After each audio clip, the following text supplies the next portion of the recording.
राव चंद्रसेन 1562 से 1581 ये राव मालदेव के पुत्र थे और मालदेव के 4 संतानें थी। मालदेव को हमने पिछले वीडियोज़ में पढ़ा था।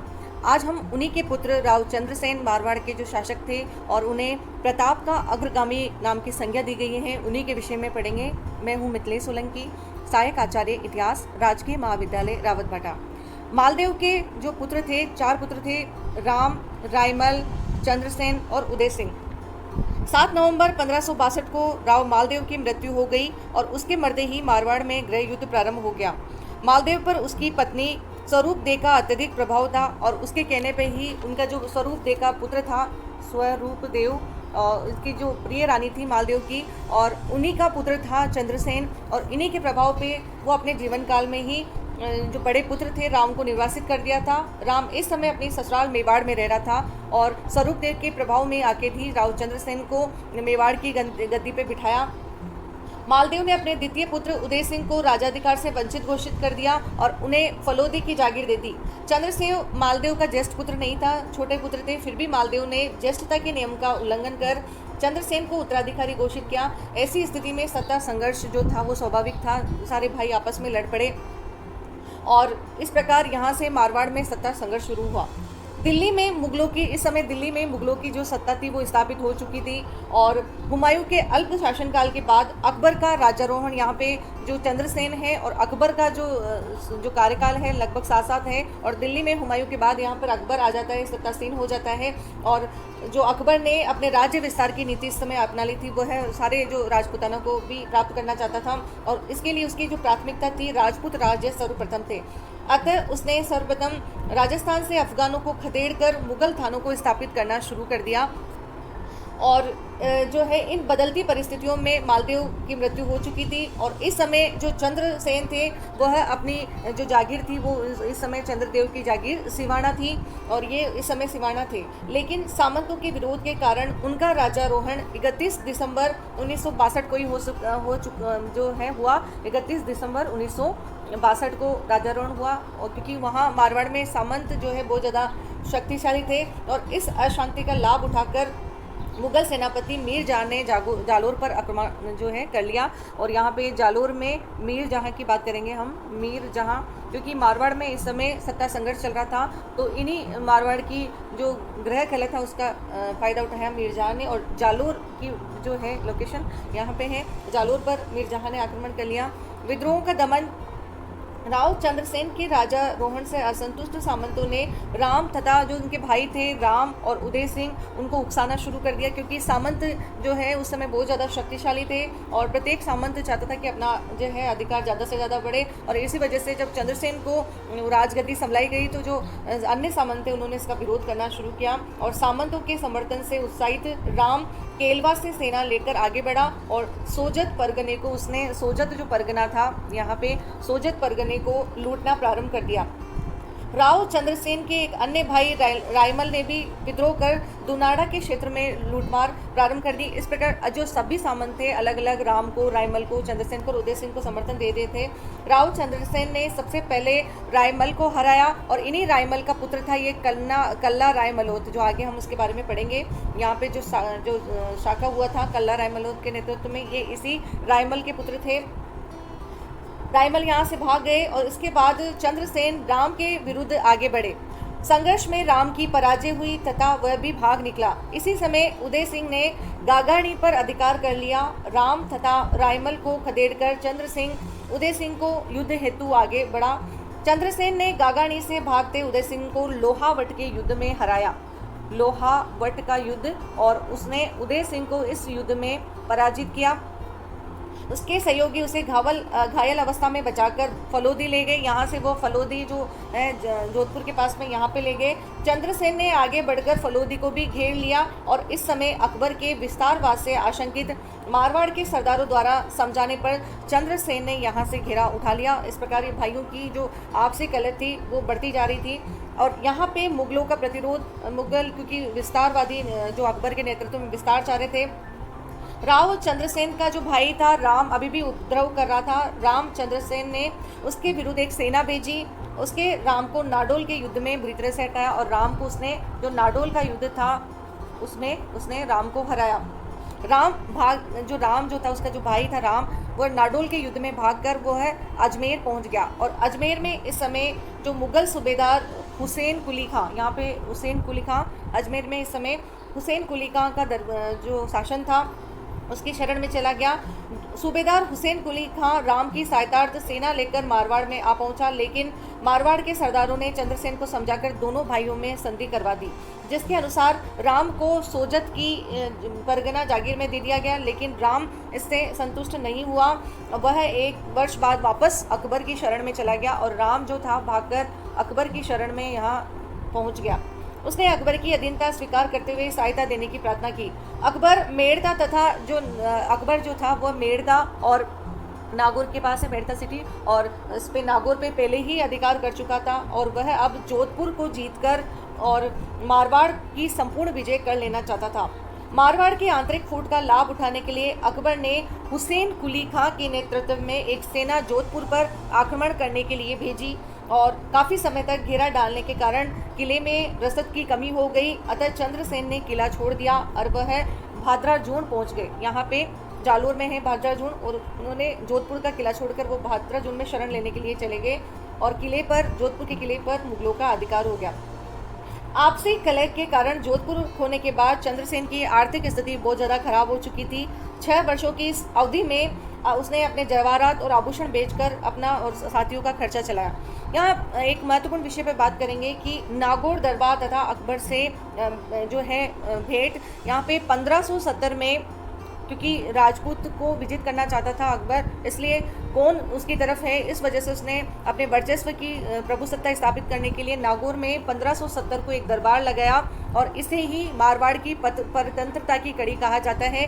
इसमें राजस्थान के विभिन्न राजपूत इकट्ठे हुए, जिसमें जैसलमेर के हर्राय, बीकानेर के कल्याणमल आदि इकट्ठे हुए। कहा जाता है कि इसमें चंद्रसेन भी आए थे।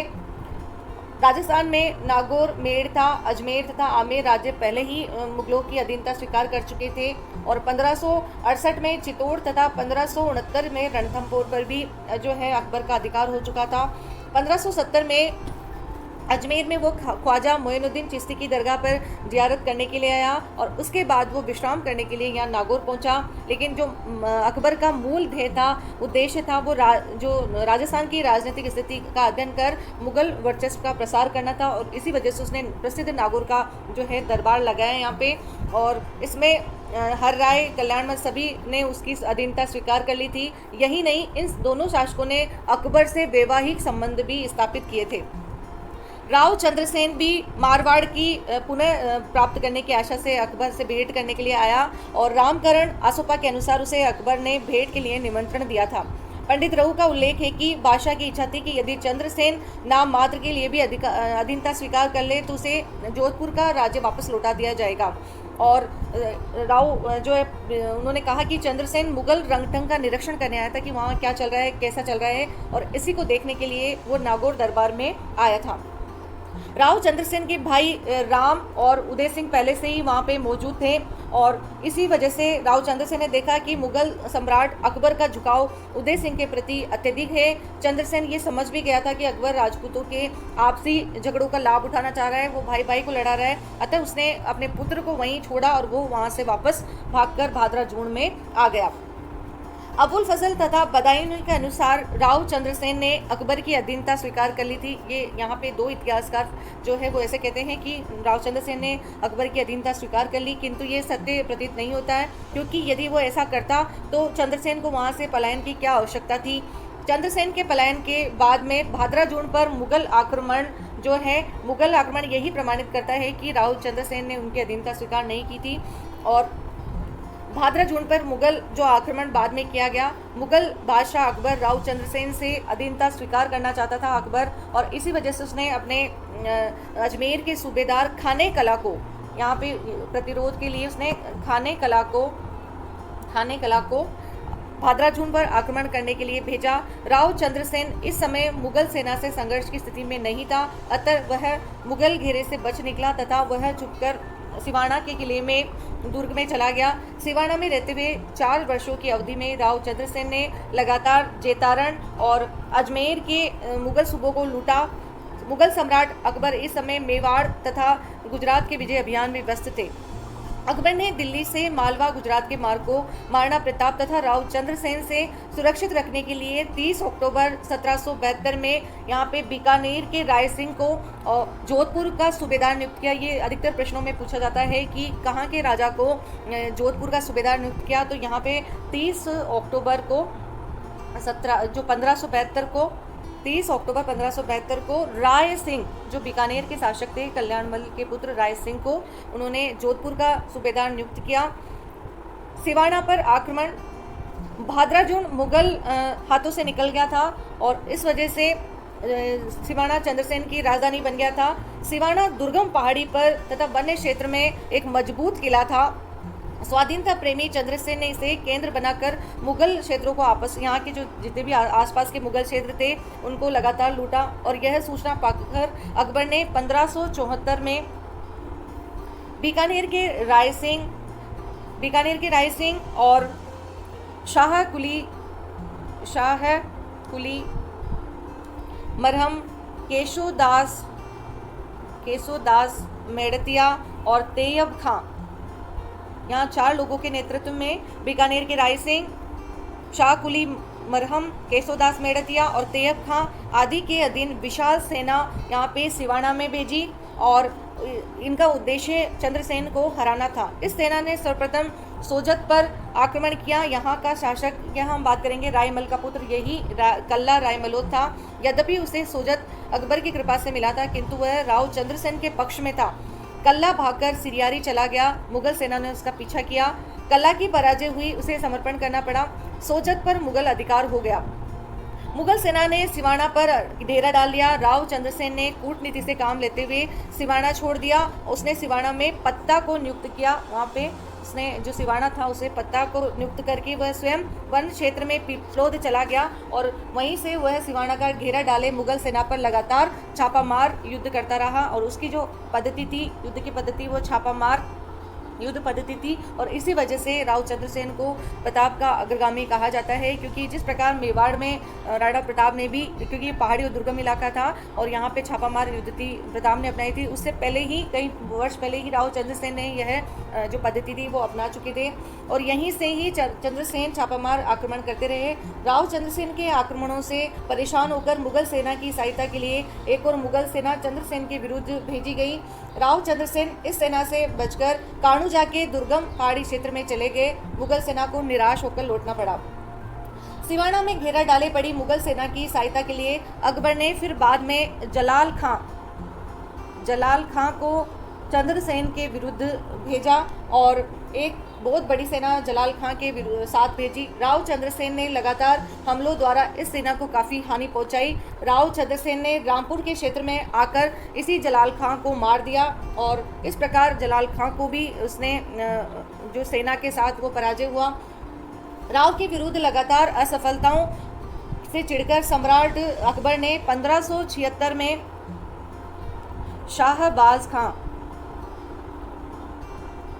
शाहबाज खां के अधीन एक शक्तिशाली सेना भेजी। शाहबाज खां ने सर्वप्रथम 2 वर्षों तक घेरा डाला पड़ी मुगल सेना को वापस भेज दिया और शाहबाज खां ने किले की घेराबंदी को मजबूत कर दिया। किले में रसद सामग्री समाप्त होने के कारण मार्च 1576 में राठौड़ सेना ने किला मुगलों को समर्पित कर दिया, लेकिन इसके बाद भी चंद्रसेन तथा उसके राठौड़ सरदार मुगल सेना पर छापे मारकर उसे हानि पहुंचाते रहे। पोखरण पर भाटी आक्रमण। इस समय राव चंद्रसेन मारवाड़ छोड़कर मेवाड़ में आ गए थे और पोखरण में राव चंद्रसेन की ओर से आनंद राम पंचोली किलेदार था। जैसलमेर के राव हरराय ने पोखरण हथियाने का यह अच्छा, जो हरराय थे जैसलमेर के, इन्होंने यह अच्छा अवसर मानकर अक्टूबर 1576 में पोखरण पर आक्रमण कर दिया और 4 महीने के घेरे के बाद भी कोई हल नहीं निकला। दोनों पक्षों के बीच में संधि वार्ता हो गई और संधि के अनुसार जैसलमेर के शासक राव चंद्रसेन को 1 लाख रुपए फदिये कर्ज देंगे, बदले में पोखरण भाटी शासकों को मिलेगा, किंतु कर्ज चुका देने पर पोखरण राव चंद्रसेन को दिया जाएगा। राव चंद्रसेन को मुगलों से संघर्ष हेतु धन की आवश्यकता थी, अतः स्वतंत्रता प्रेमी राव चंद्रसेन ने समझौता स्वीकार कर लिया तथा जो पोखरण था वह भाटी शासकों को दे दिया गया। जैसलमेर के भाटी शासक हरराय को पोखरण मिल गया। राव चंद्रसेन का निष्कासन। सिवाना पर मुगल अधिकार हो जाने के पश्चात मुगलों के बढ़ते दबाव के कारण राव चंद्रसेन जो है भागकर मेवाड़ आ चुके थे और कुछ समय बाद सिरोही चले गए। यहाँ से वो चले गए सिरोही और तथा 1.5 वर्ष पश्चात वो यहाँ रहे। यहाँ से वह सहायता प्राप्ति की आशा से डूंगरपुर राज्य चले गए। इस प्रकार वो दर दर भटकते रहे, लेकिन मुगलों के आ पहुँचने के कारण उसे वहाँ से भी भागना पड़ा। वह कुछ समय पश्चात बांसवाड़ा रहकर अजमेर चले गए। इस पूरी अवधि में राव चंद्रसेन मुगल क्षेत्रों तथा थाने पर अधिकार करते रहे। मारवाड़ आगमन। अकबर द्वारा सोजत खालसा कर लेने से क्रोधित राठौड़ सरदारों ने मारवाड़ की रक्षा हेतु राव चंद्रसेन को निमंत्रण भेजा। निमंत्रण पाकर राव चंद्रसेन ने सोजत के पास सरवाड़ में डेरा डाल दिया। राव चंद्रसेन ने जुलाई 1579 को सोजत पर अधिकार कर लिया। यहाँ सोजत जो है पाली अभी वर्तमान पाली में है, वहाँ पे अधिकार कर लिया। इस विजय के बाद राव चंद्रसेन ने तेजी से अजमेर सूबे पर आक्रमण करना शुरू कर दिया। ये सूचना पाकर 1580 में उसके विरुद्ध एक मुगल सेना भेजी गई और चंद्रसेन ये सूचना पाकर वापस जो है सारण के किले में जो सोजत के पास था, सारण के पर्वत, यहाँ पे चला गया। ये दुर्गम स्थान है और अंतिम समय इसका यहीं पे बीता।